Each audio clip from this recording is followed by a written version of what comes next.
नमस्कार दोस्तों, आपका अद्भुत स्टोरी किंग चैनल में स्वागत है।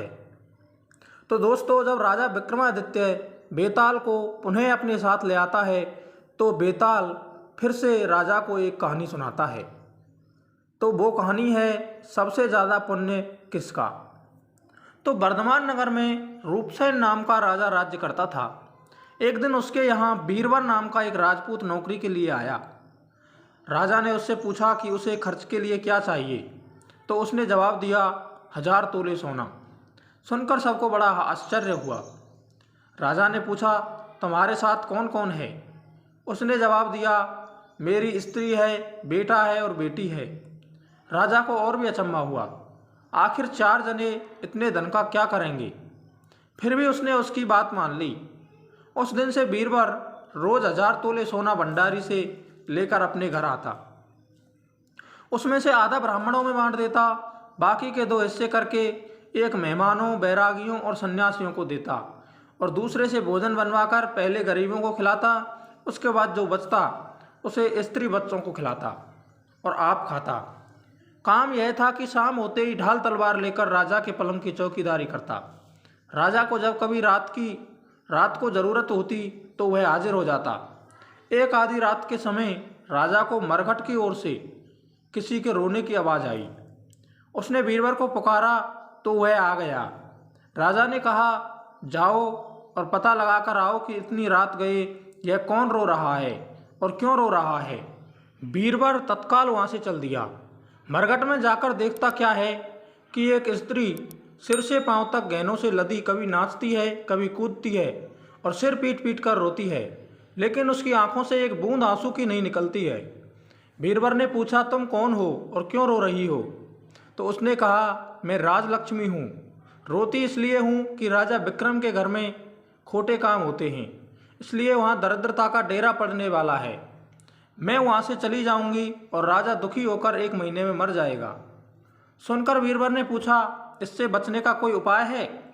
स्त्री बोली, हाँ है। यहाँ से पूरब में 1 योजन पर एक देवी का मंदिर है। अगर तुम उस देवी पर अपने बेटे का शीश चढ़ा दो तो विपदा टल सकती है, फिर राजा 100 वर्ष तक जिएगा। बीरबल घर आया और अपनी स्त्री को जगाकर सब हाल कहा। स्त्री ने बेटे को जगाया, बेटी भी जाग पड़ी। जब बालक ने बात सुनी तो वह खुश होकर बोला, आप मेरा शीश काट कर जरूर चढ़ा दें। एक तो आपकी आज्ञा, दूसरे स्वामी का काम और तीसरे देव देवता पर चढ़े, इससे बढ़कर बात और क्या हो सकती है? आप जल्दी करें।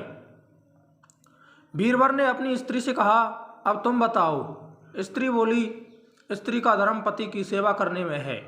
निदान 4 जने देवी के मंदिर में पहुँचे।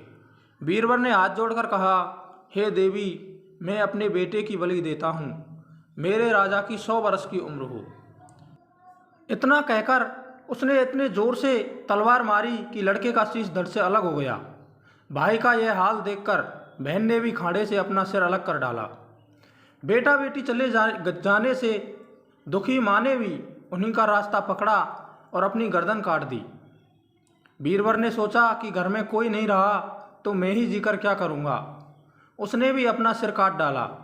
राजा को जब यह मालूम हुआ तो वह वहाँ से आया। उसे बड़ा दुख हुआ कि उसके लिए 4 प्राणियों की जान चली गई है। वह सोचने लगा कि ऐसा राज करने से धिक्कार है। यह सोच उसने तलवार उठा ली और जैसे ही अपना सिर काटने को हुआ कि देवी ने प्रकट होकर उसका हाथ पकड़ लिया। बोली, राजन, मैं तेरे साहस से प्रसन्न हूँ, तू जो वर मांगेगा मैं वही दूंगी। राजा ने कहा, देवी, तुम यदि प्रसन्न हो तो इन 4 को जला दो। देवी ने अमृत छिड़क कर उन 4 को फिर से जला दिया। इतना कहकर बेताल बोला, राजा बताओ, सबसे ज़्यादा पुण्य किसका हुआ? राजा बोला, राजा का। बेताल ने पूछा, क्यों? राजा ने कहा, इसलिए कि स्वामी के लिए चाकर का प्राण देना धर्म है, लेकिन चाकर के लिए राजा का राजपाट को छोड़ जान को तिनके के समान समझकर देने को तैयार हो जाना बहुत बड़ी बात है। यह सुन बेताल गायब हो गया और पेड़ पर जा लटका। बेचारा राजा दौड़ा दौड़ा वहाँ पहुँचा और उसे फिर पकड़ कर लाया तो बेताल ने चौथी कहानी सुनाई। तो दोस्तों अगली कहानी मैं आपको अगले वीडियो में सुनाऊंगा। इससे पहले यदि आपने हमारा चैनल सब्सक्राइब नहीं किया है तो चैनल को सब्सक्राइब कर लीजिए और बेल आइकन को प्रेस कर लीजिए, जिससे हमारे वीडियो का नोटिफिकेशन आपको सबसे पहले प्राप्त हो सके। जय हिंद दोस्तों।